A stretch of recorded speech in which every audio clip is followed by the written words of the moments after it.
All right, is anybody there? If you are there, say hello. Looks like there are 2 viewers here.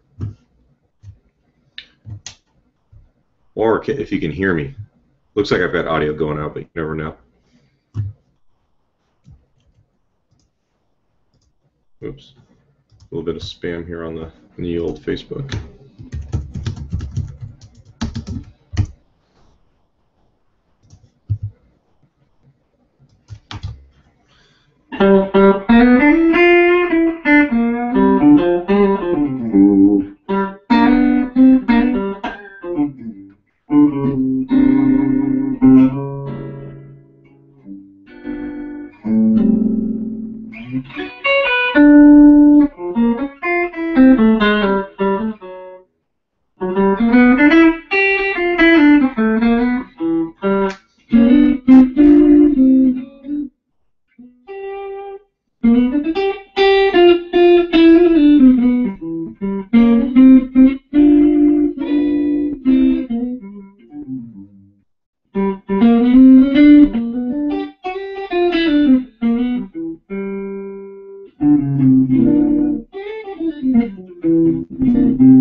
Cool. Anybody there? We're new with the Google Plus, so I'm not sure how this stuff really works. If you're there, pop into the chat box and say hello.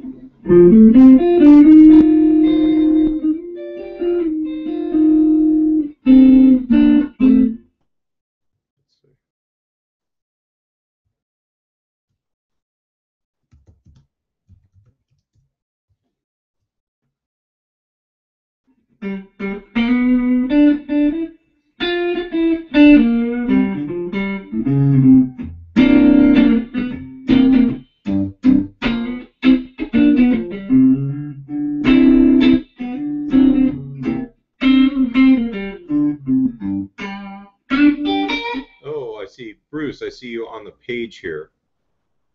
Actually, there's a live chat, a group chat, if you're watching the video, in the video thing. Hi, Ramon. So I'm gonna post a picture here. Let me get a screenshot of what I got going on.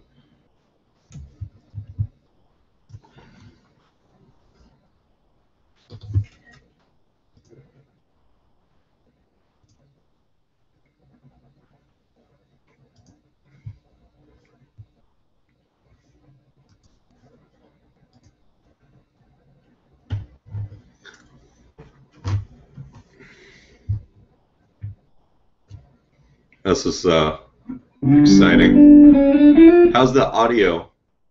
I'll keep an eye on the other page. Can you hear everything?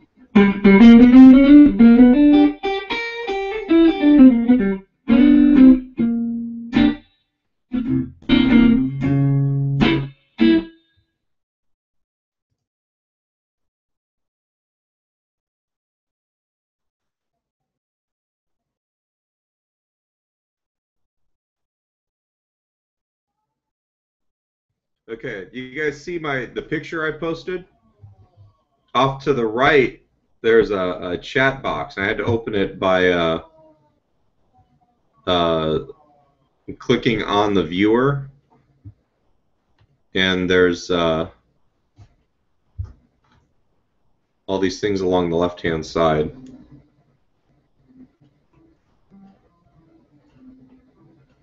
Is that making sense?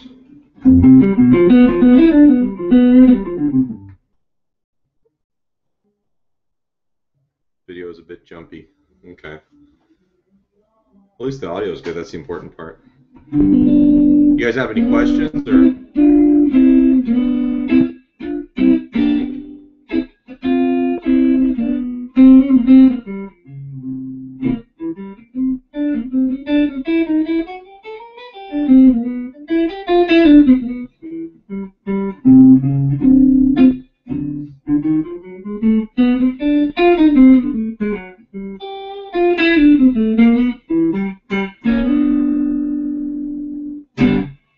I was going to do a thing on my instrumental song, but I'm afraid if I get started right now and people show up, anybody shows up besides you guys, we'll get lost. So I'll probably start in a couple minutes. You guys know what song I'm talking about?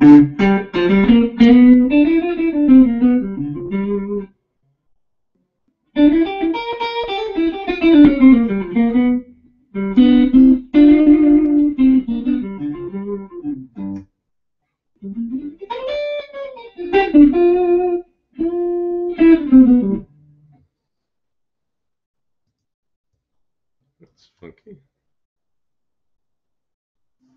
Comment on my video, Mark's Guitar Album Hour from YouTube. Oh, it's actually running.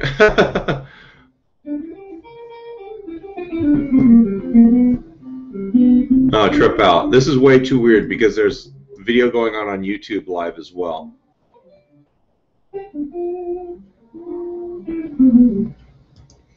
Some cool blues licks for Jack Naz. Hey, Jack.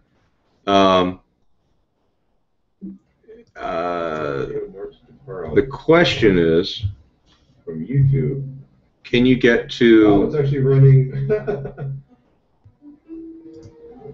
Let me put a link to the trip out. This place where all the other stuff is. Video going on YouTube live as well.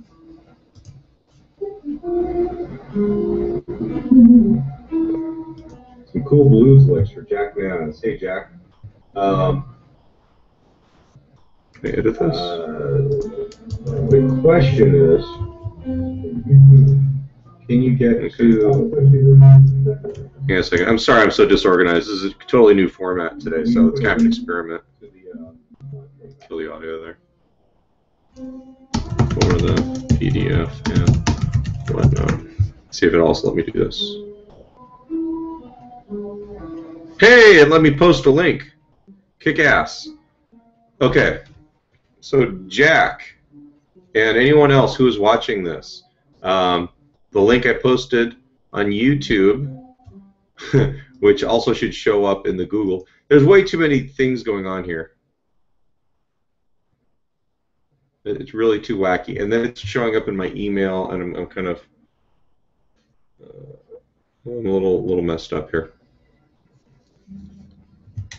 All right.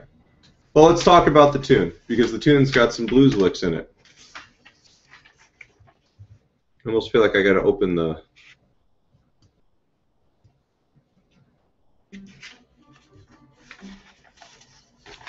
All right, so we've got a PDF. It's actually a transcription from the album. The song itself, and you can hear it. I always loved playing Sissy Strut on gigs by the Meters, and I always wanted my instrumental version. But when I started writing songs for the album, the idea that I could kind of have my own instrumental thing to get things kick-started was really made me happy. So this is the first song we actually worked on for the album. I had it. I showed it to the guys in the first rehearsal, and we went from doing kind of a straightforward blues album to doing something that was a little off-kilter, you know, funkier and whatnot, and rockier. It kind of set the tone for everything. Because there's no lyrics, most people don't want to hear it. Instrumentals are kind of passé to a lot of people, so I don't talk about this tune that much. But the tune is very important. So if you guys can use the live group chat, I would actually see that the best. Bruce, I just saw. I've got my I've got a tablet sitting open where I'm seeing like Bruce in one place, and I've got the YouTube window open, and I've got the Google window open. So it is a little confusing. Anyway, but the main riff is kind of like that single note meters-y kind of thing. Let's bring the camera around here so you can watch the hands. All right, it's in G. It's kind of like a blues in G, but it's not really a 12-bar form. The first part kind of is.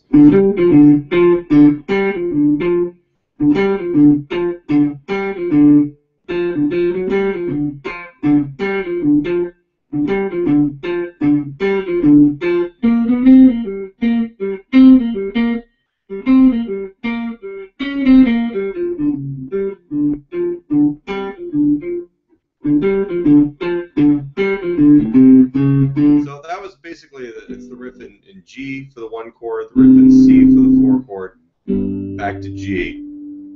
And you'll see the chord changes are notated over on the tablature. When we get to the 5 and the 4 chord,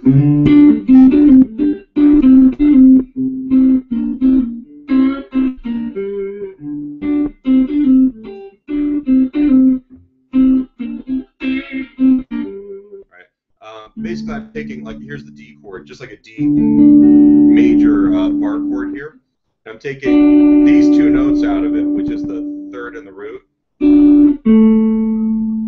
Right, there's the 5th, so I'm just playing the triad there. All right, and then these 2 notes here, if you're relating them to the D chord, this is the 9th and the minor 7th. And then if I do this, that note right there is the 4, so it makes it a sus chord. All right, so out of that D, it's almost more like a Van Halen guitar part, like that kind of. That's actually a lot more like Panama than I really thought. It's my 80s roots coming through. But anyway, so that's the D chord. All right, and that works key-wise. And when you come down to the D, or the C chord, the 4 chord, I do the same thing except for I actually bend this, which fits the dominant 7th chord if you're looking at G as the key center. Because when you do this bend, this note goes up a half step naturally, this one goes up a whole step. So you're getting that fits the key. Because if I went, to me that just sounded a little too parallel. So even though I've got an idea that works kind of the same for the 5 chord and the 4 chord, I'm altering them a little bit so that they actually sound more bluesy. Does that make sense, guys?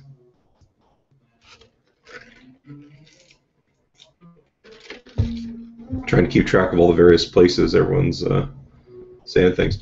All right, so you've got the pseudo 12 bar part of it, right? You got the 1 chord. And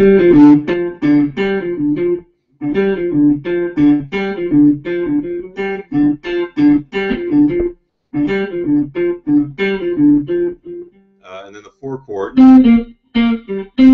we just move the riff down a string, and then that's basically just going down a G blues scale, starting on the flat 5, the transition back to the 1 chord.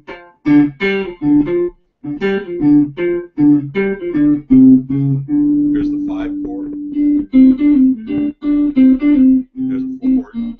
We do the 5 again.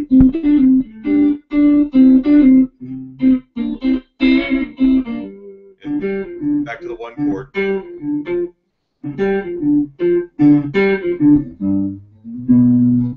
Now the next part, you know, I didn't want it to just be a 12-bar blues instrumental, so I gave it a bridge. We're in the key of G, and we're going to a B minor to start. So we're going to basically the 3 chord in the key of G major. And the sound right there, B minor 7 to a C dominant 7 chord, right? The C is the 4 chord, so it fits. The little melody bit is on the 1st string, so I'm going B minor 7, that's the 9. And then when I get to the C, I'm playing a C13, although I'm just playing the minor 7, the 3rd, and the 13 right there. And then I'm playing just the C7. The 13 goes down to the 5 of the chord. I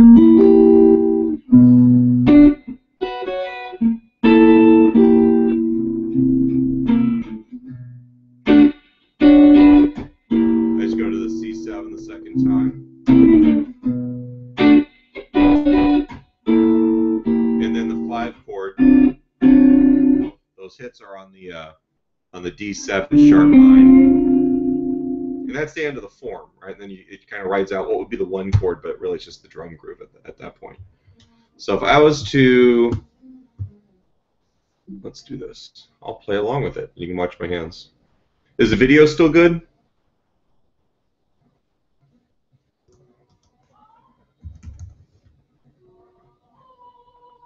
Up. Oh, you know what might...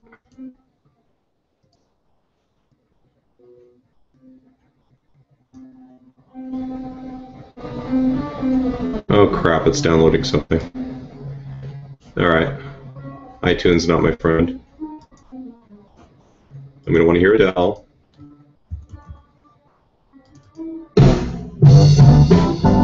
I happen to have a version of this with no guitar.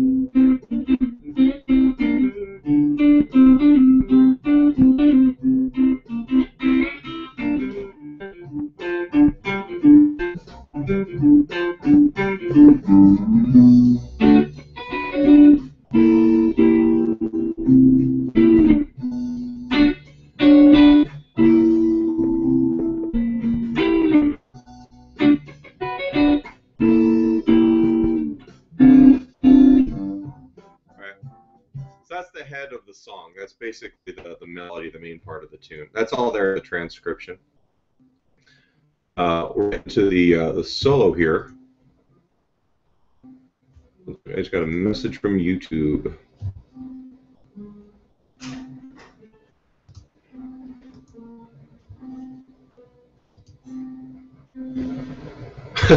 Now everyone's moving to YouTube to comment. Google's got the world messed up here. It's interesting doing this for the first time in this format and seeing what a mess we've got here. All right, so let's get to the solo, because that's really what people care about is solos, I guess. The second page of the transcription, it says guitar solo about halfway down the page here.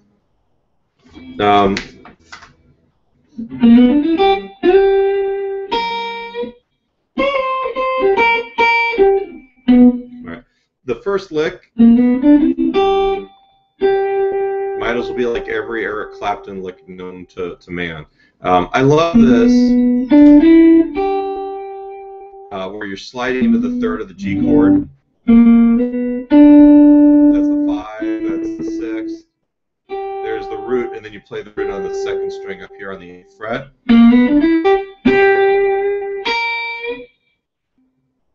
All right. That's probably one of my favorite ways to start a blues solo. It's just easy, you know. It's good. It's got a pickup phrase to it. All right, and then we have.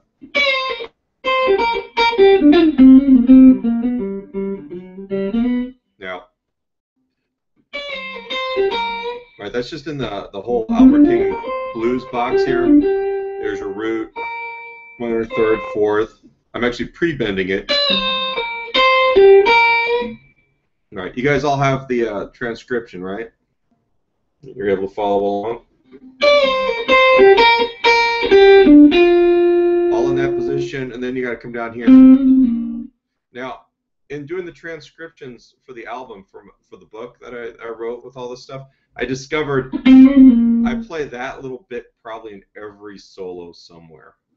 It's having to transcribe an entire album's worth of your own soloing is kind of a sobering experience, because you end up discovering that there are certain things you do constantly and it starts annoying the heck out of you. Well, that's kind of one of the things I do a lot. I wasn't really that aware of, and it's just in the G blues scale. I'm starting on the fourth note of the scale, which is the 3rd finger on the 5th fret 3rd string, and I'm hammering on and pulling off, and then pulling off there. So one pick stroke, like that.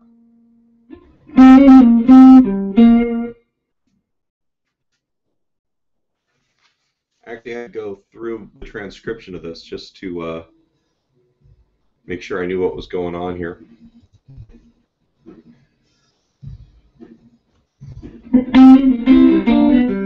All right, now the next little bit here, it's another one of those I do all the time kind of licks. So I got that. I've got the C chord here, and what's happening is I'm playing the notes on the 2nd string as a double stop and 3rd string together, and then I play the note on the 4th string, kind of like I did there. I do this a lot, and I tend to roll this segment of my finger. All right, so now this solo was kind of pieced together. I always kind of jammed it up. When we went to record, I ended up doing like 400 takes and driving Scott crazy, who produced the album. And then he ended up taking the best parts out and putting it together. So some of the things, like I learn it now, and because there's a lick out of one take and a lick out of another take, and then there's something where I was just trying to pull something new out of my butt because I was tired of hearing myself play the same licks. There's some weird stuff in this for me. And this next lick is part of it, where you've got this. I've got all these G's, and I do this like this kind of bluegrassy kind of thing. I like to play that sort of thing a lot with the open string. And apparently I was trying to do something along those lines, where I'm pulling off the 5 to the open string, do it twice, and then I slide from the 4 into the 5, and then I play the G on the next string. So there's a whole lot of G going on there. All right, and then I bend the 3rd up a quarter step. So if I take it from the beginning, let's see.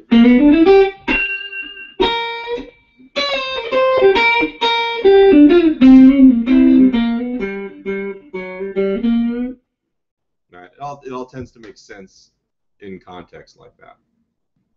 You guys following me so far? Do you have any questions, or is there anything that I'm not getting you guys?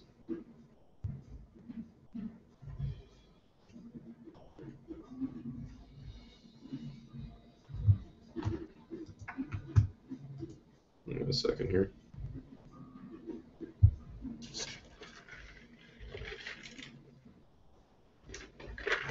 Oh. All right. So let's move on. All right, another one of my little favorite, like, 6-chord phrases here. It's almost like B.B. King-like.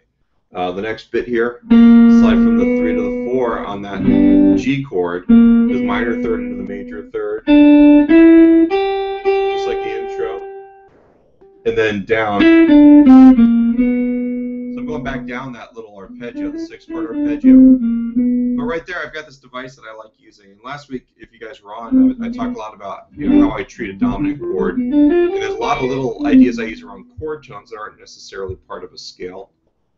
If I go, like here's the 3rd right here. If I go 4th, minor 3rd, 3rd, actually that's a pretty standard bluesy sound that you would find on like a piano player could play that, or any other instrument, that where you're not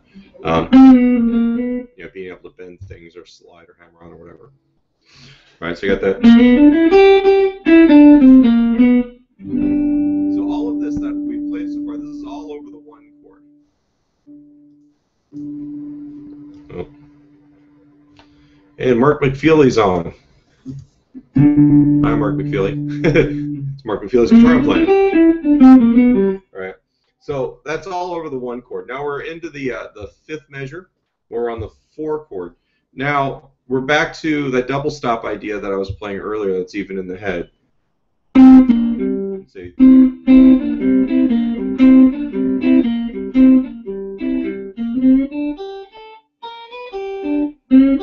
All right.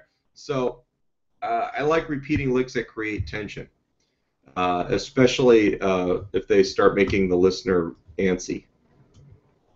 All right, so over the 4 chord, and actually I play something similar to this on Steamrolled on the album too. So I've got basically it's the double stops on the 2nd and 3rd strings. I'm just barring both strings with that finger. And then I'm getting that. I just repeat that phrase.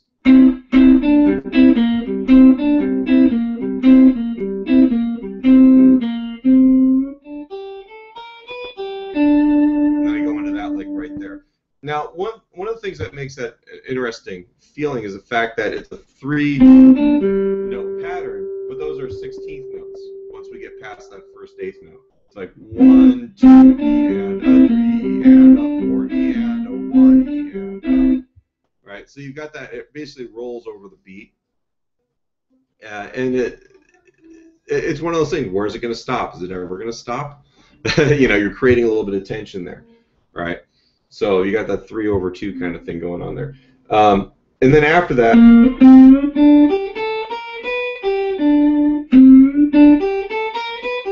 right there, this just looks like a Chuck Berry lick in the key of G, but then I'm moving up into the major 3rd. That's the 2nd note of the scale, minor 3rd, major 3rd.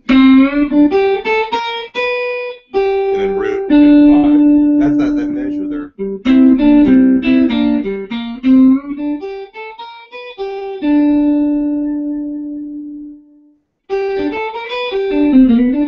I love that kind of idea, because we're used to when we play blues in G, we think minor pentatonic there. We have that there, but we don't really think that so much. So it brings the sound up a little bit. All right. Now the next little bit here, the next measure. I told you that lick was going to happen a lot. I'm bending the minor third. Those are all eighth notes. Now, one thing that you should notice is the majority of this solo, it's either an eighth note or it's a 16th note subdivision. And I always try and play in the pocket with this stuff. It really, if it doesn't groove on something like this, the line doesn't make any sense, right? So, as you go through these things, even if you don't really know how to read 16th notes, one thing you can see is that the phrases are typically grouped by beat. So if you look at this right here, we know these 4 notes, that's 1 beat. These 4 notes, that's 1 beat. That's 1 beat.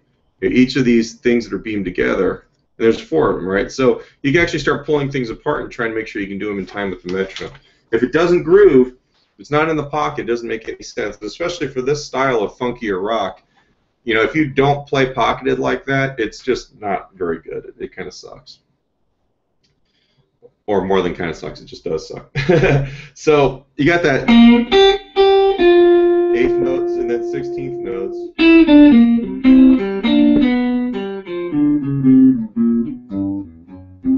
All right, now that next measure, that's just write down a blues scale.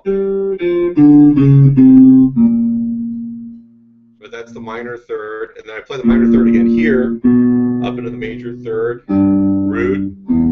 I play that, which is the 6th, which usually doesn't work for this sort of thing, but it goes by more as a rhythmic placekeeper, and then I'm basically walking chromatically down to the minor 7th. All right, and that's out of this G7 chord, I'm just playing chord tones. All right, so if I take it from the C7, the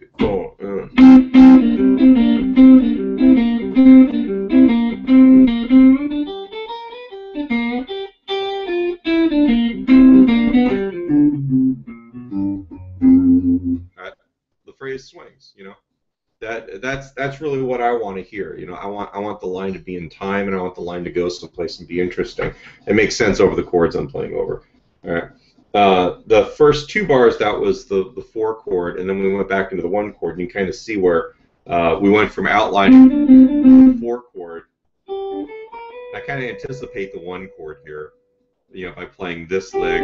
That's really a G lick. It's not really a C lick all that much. And this is totally G. That's the G blues scale. Now, we're at the 5 chord, the D7.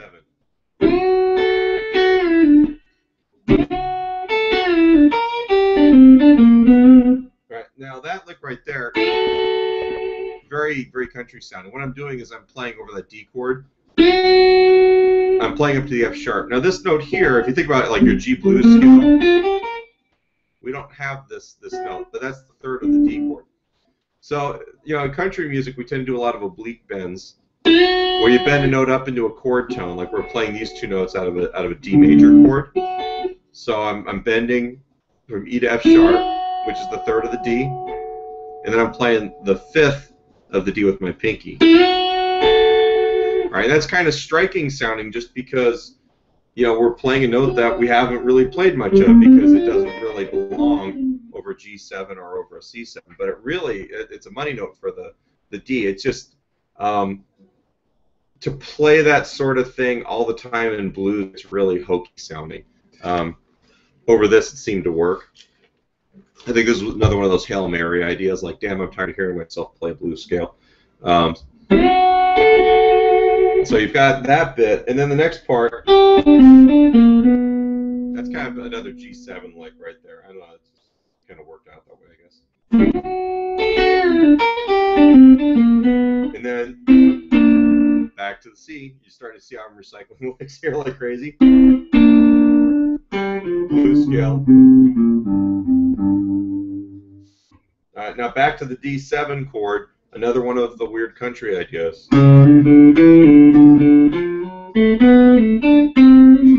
All right. So I love playing these, like, you know, harp licks where you're playing open strings. All right, and mixing them with fretted notes, and you get all this stuff ringing together. And this is kind of a D idea where we're sliding a half step from the C sharp into the D on the 5th string, and then you play the 4th string open, which also happens to be D.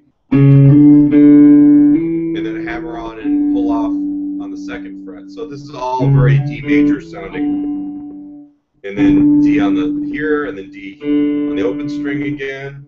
And then I'm going F to F sharp. Remember, the F sharp is our money note from the last time we played over the D. I'm just going minor third and the major third of the D chord. The A right there, that's the 5th of the D chord, like we're looking at the arpeggio. Right, that's the 4 right there. That's actually the 6th in D. So all these relative to the D chord. And then there's the D right there. If I play it like that, it sounds very country.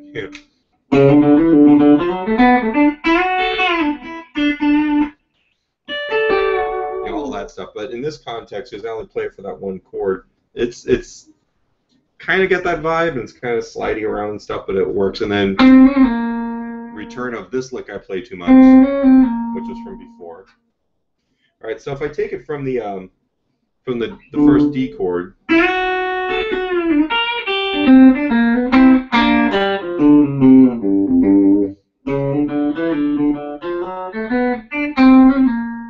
So that's me playing over the 5 chord, the 4 chord, and the 5 and 4 when it repeats.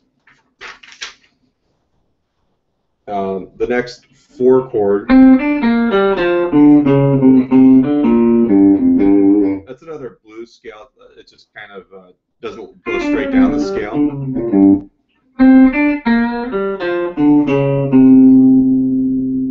And then so rhythmically, there's an 8th note in there. That's the one thing to look out for. Otherwise, it just sounds like mush, and it'll end up in the wrong place. And then here's here's a splice in the solo. This is from another take. This is ascending line.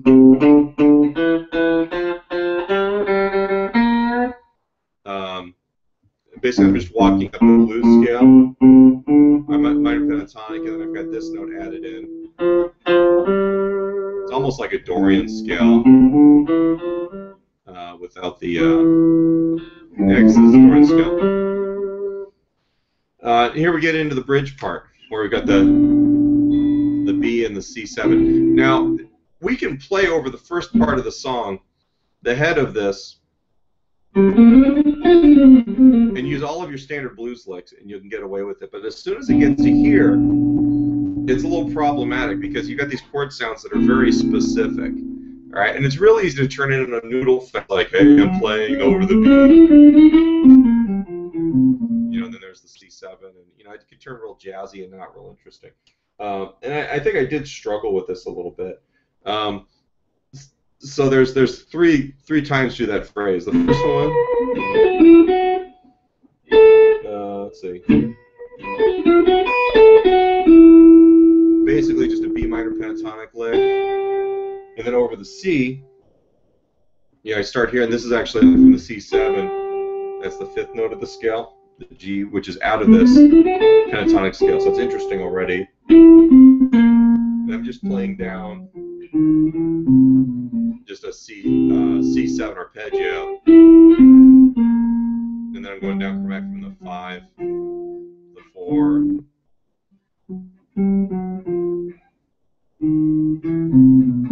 Oops, I'm gonna do that. All right, and then from the root down to the minor 7. So that's all just C7 chord tone.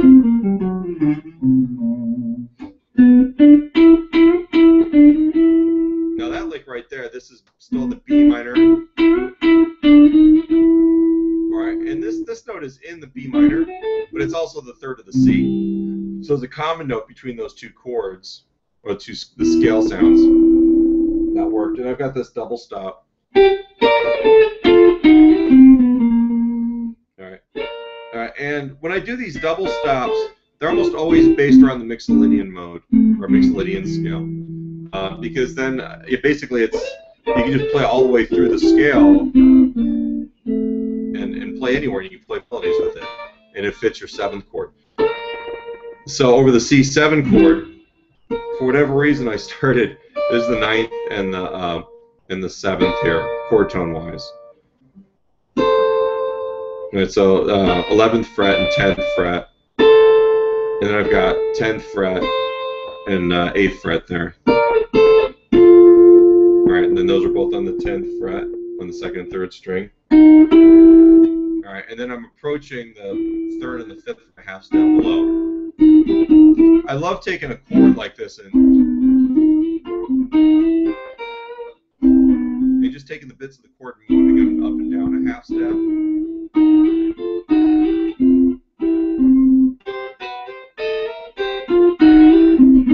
And I use that for soloing a lot too. I like that sound. And that's basically where that comes from.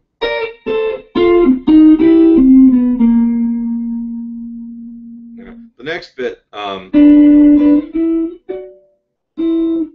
over B minor, I'm playing sixths. So there's a note on the 1st string, a note on the 3rd string, and they are 6 chord tones apart.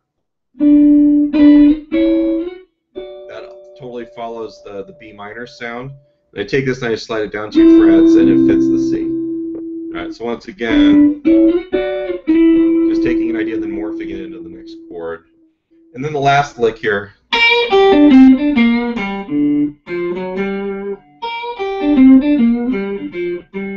Right, that's just a blues scale lick, nothing simple. Do you guys have any problems or any questions at this point? I'm going to open it up to questions here.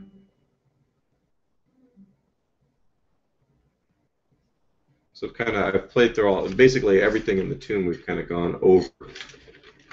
But if you have questions or if I didn't explain something clearly, please let me know. Then go back over it.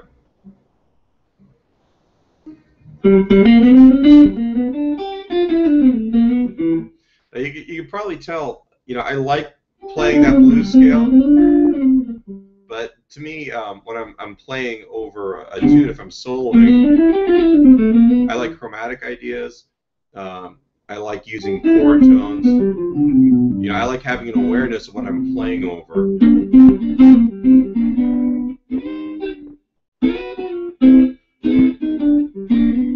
Right, and it makes everything sound a little bit more interesting to my ears, at least.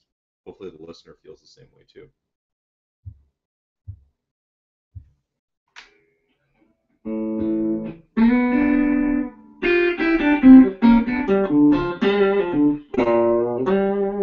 Also, would you guys be interested in me putting up the no guitar version of this for you guys to record yourselves playing and report back on? If I get some positive commentary on that, I will put it up. Anyone?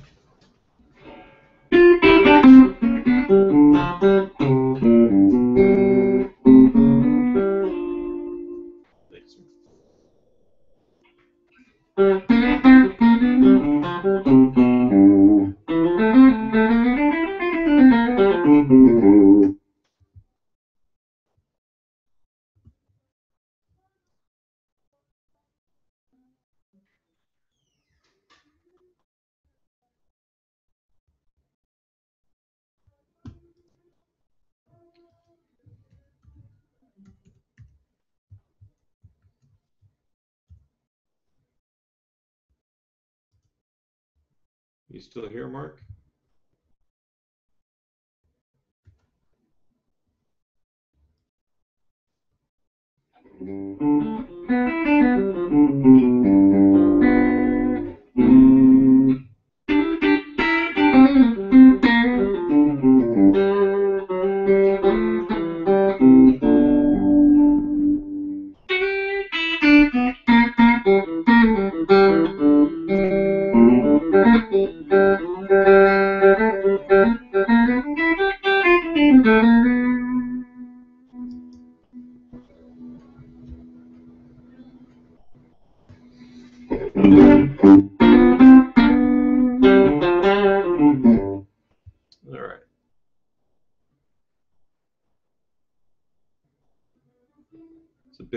on post. Pretty much every format we've used has had some sort of issue with that. I'm not sure. I think if I get everybody into the same place, into the actual chat box in the video, it would probably work better. But they've got it spread out so much, it's hard for people to find where it's at. It kind of gets distracting for me. Actually, Bruce, you bought my book, didn't you? If you bought the book, then you have access to the book forum, which actually has the entire. Well, actually, you know what? I don't think I posted them. We're gonna put clicks on them. I'll share that with you guys. I'll upload it somewhere and put it in the thread on the forum, where I'm linking what's got the PDF and all that stuff.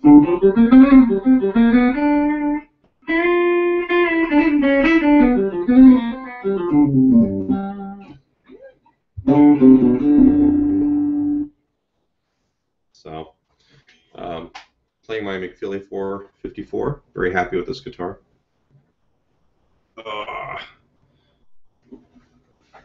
I've had kind of it's been like gear Christmas for me this week. I've had this guitar for almost 2 weeks now, but then I also I got a new speaker for my Sur amp, and then got the actual Sur combo enclosure and put that together yesterday, and it sounds freaking amazing. I'm really for the first time I'm like super happy with my sound. You know, it's. Although I'm not playing right now. I'm playing through a 10-year-old Fender Champion 30, which also sounds pretty good, but it doesn't sound like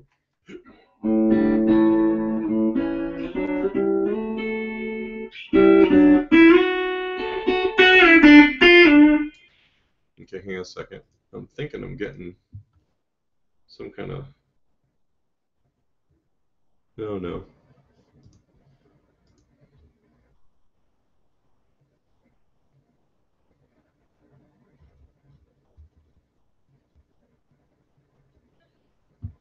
Alright, I don't have much going on here. Alright. Hate to be boring to you guys, but I'm afraid to cover any more stuff if I don't know if anyone's there or if you guys are getting it. I guess if you do have questions, you can always post them in the forum on the thread. That's linked pretty much everywhere I've seen a chat box.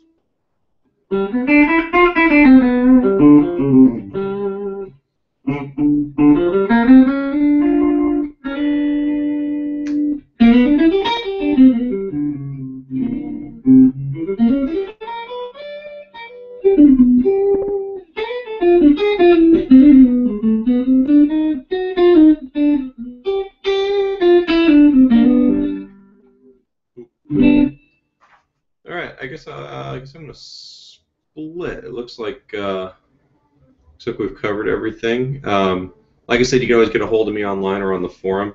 Might be even just easier to post questions in there. And if you, once again, if you watch this and you don't have the printable PDF or the sound files for this, just follow the link underneath wherever the video's at. Thanks.